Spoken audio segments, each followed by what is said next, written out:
Hablar con Federico Miguel, quien es director de capacitación del Colegio de Martilleros de Córdoba, porque tal cual lo decís, un tema que se viene hablando y mucho en la República Argentina. Se aprobó la ley entre 2020 y 2021, una ley que evidentemente no ha dado los resultados esperados, y allí en el Congreso de la Nación la semana anterior ha comenzado a debatirse una nueva ley o tal vez la modificación de la vigente. Pero para hablar del tema ya mismo lo saludamos al doctor Federico Miguel, que está en diálogo con nosotros aquí en Canal 20 Villa María. Doctor, muy buen día, gracias por charlar con nosotros.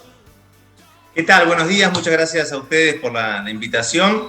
Y es así, aquí estamos ante este tema que surge, que la realidad hoy nos pone de frente, y la verdad que, bueno, genera mucha polémica, genera mucha inquietud, por lo que implica en sí el régimen de alquileres que bien mencionabas vos, aprobado hace muy poquito, y que diría a un año y un poco más de su implementación, se observa que no ha sido ni beneficioso para los propietarios ni para los inquilinos.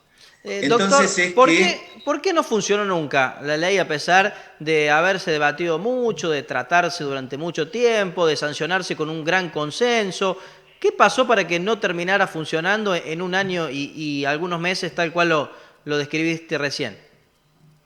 mirá, volvemos a un lugar común, la inflación. Ujú. Básicamente, primero que hay ciertas cuestiones que no todo contrato es igual, por eso había ciertos límites o ciertas cuestiones en la libertad de contratación que se vieron un poco afectados.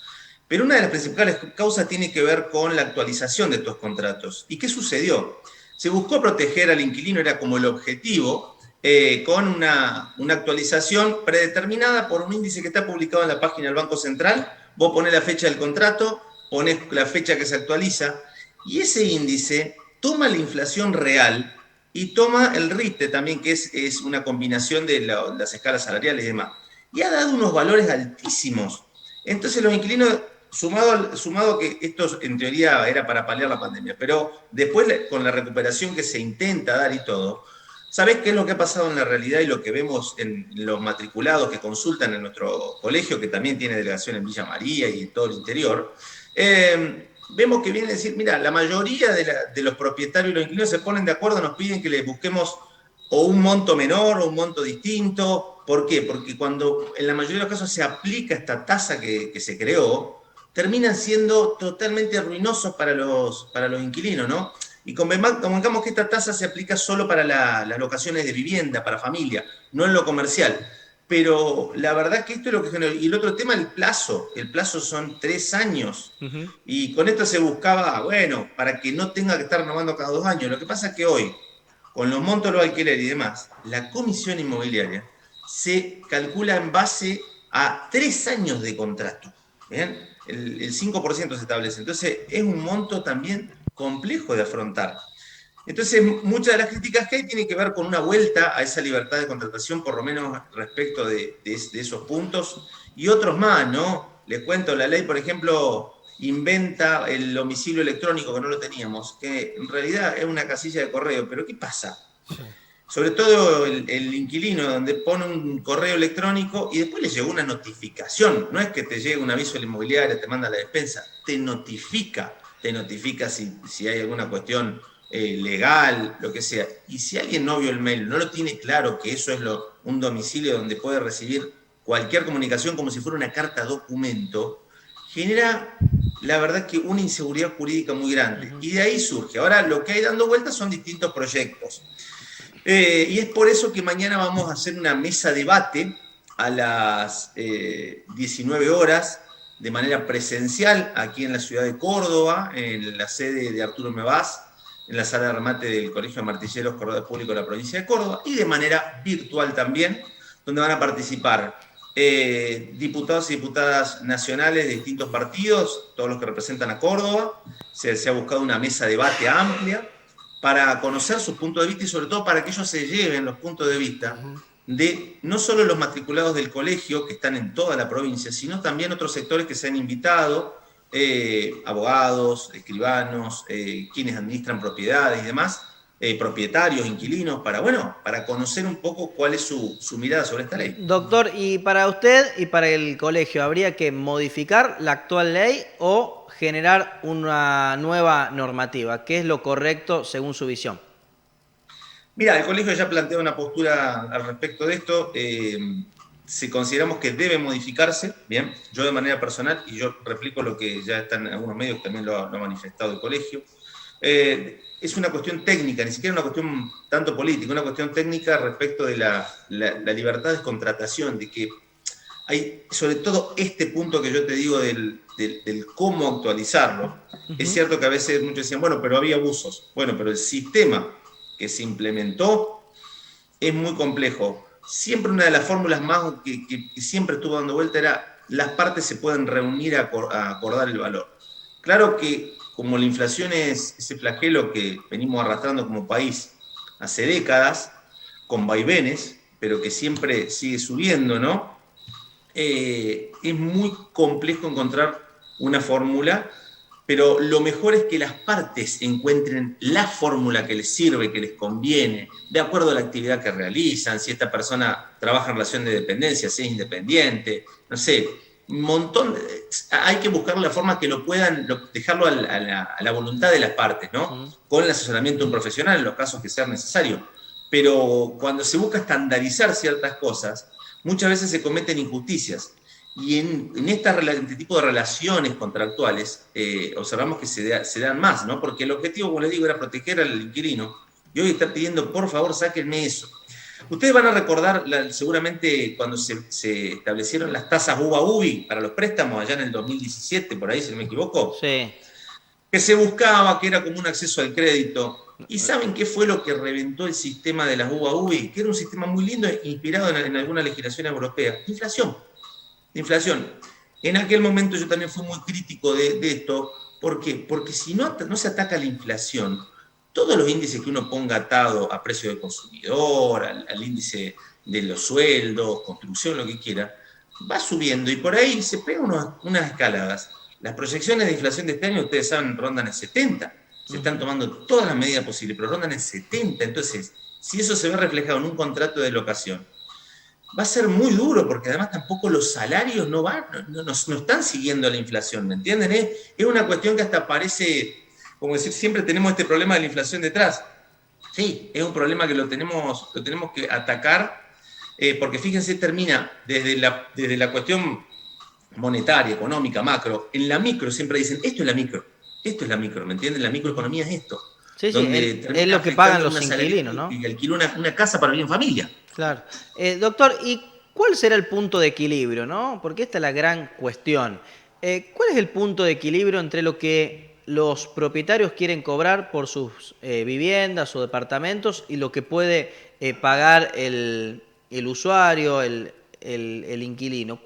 ¿Cuál es el punto de equilibrio? ¿Cómo se puede medir? ¿Cuál es el mejor índice?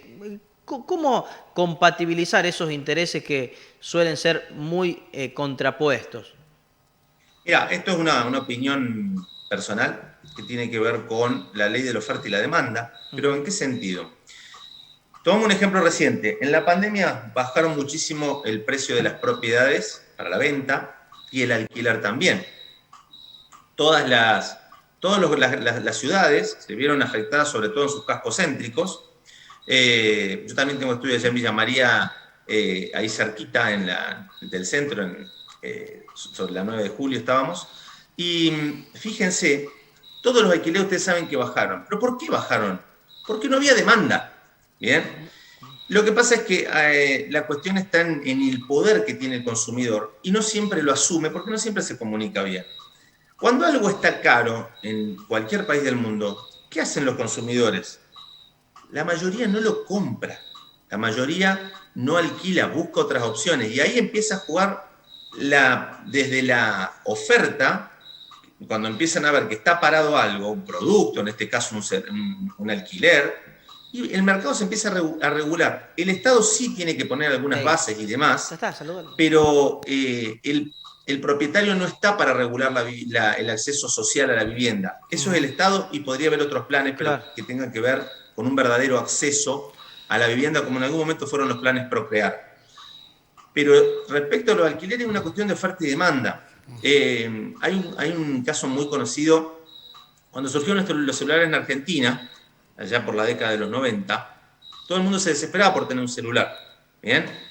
No sé la edad de ustedes, pero los que son un poquito más viejos nos acordamos. Todo el mundo era como un estatus y cualquiera quería acceder a un celular. Eran carísimos, carísimos. En la misma época, un poquito antes, en Francia también surgen. ¿Saben qué pasó en Francia? Fueron 2, casi 3 años que no hubo venta de celulares. ¿Por qué? Porque realmente eran carísimos. Ni siquiera las empresas a nivel corporativo los adquirían, seguían con sistemas de radiotelefonía, seguían con otros sistemas para comunicarse, hasta que tuvieron que bajarlo y ponerlo acorde. Esto es una cosa que el consumidor es el que tiene el poder y no siempre se da cuenta. Bueno, doctor, queremos agradecerle el tiempo y la amabilidad para dialogar con nosotros. Nos queda por ahí algún modo de cierre, un poco más criterio personal. Hoy ¿cómo está la balanza hoy entre la persona propietaria y la persona que va a alquilar, el inquilino? ¿Podemos decir que hay un 50 y 50 o tenemos que inclinarla para qué lado en el caso que haya que inclinarla? ¿Qué opinión tenés al respecto, Fede? Mira, la ley tiene siempre un problema de escalabilidad. ¿En qué sentido? La ley no discrimina a la persona que trabajó toda su vida y su modo de ahorro fue hacerse un PH en la casa, tiene 2 departamentitos para alquilar, un departamentito se hizo 2 pies arriba, de quien tiene 50 propiedades para alquilar. ¿Bien? En ese le aplican las mismas normas. Si vamos a hablar de alguien que tiene 50 propiedades para alquilar, va a estar en una mejor posición, porque por una cuestión de rotación siempre va a tener. Ahora, quien tiene 2 piecitas que se hizo arriba de la casa y la pone en alquiler, no por Airbnb, la pone en alquiler tipo pensión, como sea, o les hace un contratito porque lograron algo más, se va a ver perjudicado. Y el inquilino hoy está perjudicado porque realmente si le aplican la tasa que dicen los contratos, muy pocos lo pueden pagar. Entonces, ¿qué es lo que te quiero decir? Este régimen trajo más problemas que soluciones, ¿bien? Entonces, y hay algo que por ahí no se entiende mucho, no es que eso fue solo una ley, fue una ley que modifica el Código Civil y Comercial, ¿bien? La base de donde tenemos todas nuestras relaciones contractuales entre los particulares, entre los privados, está ahí y lo modificaron y ahora lo tienen que volver a... Y eso genera inseguridad jurídica, ¿me entiendes? Es decir, tener un código que tiene nada, no llega ni a los 7 años y ya están modificando, ya está modificando y esto genera. Hoy si te digo la balanza, tenés que ver, hay que analizar cada inquilino y cada propietario, pero en línea general los dos para mí están perjudicados. Bien. Doctor, le agradecemos el tiempo aquí en la mañana. Gracias por este minuto y de aquí le mandamos un abrazo grande.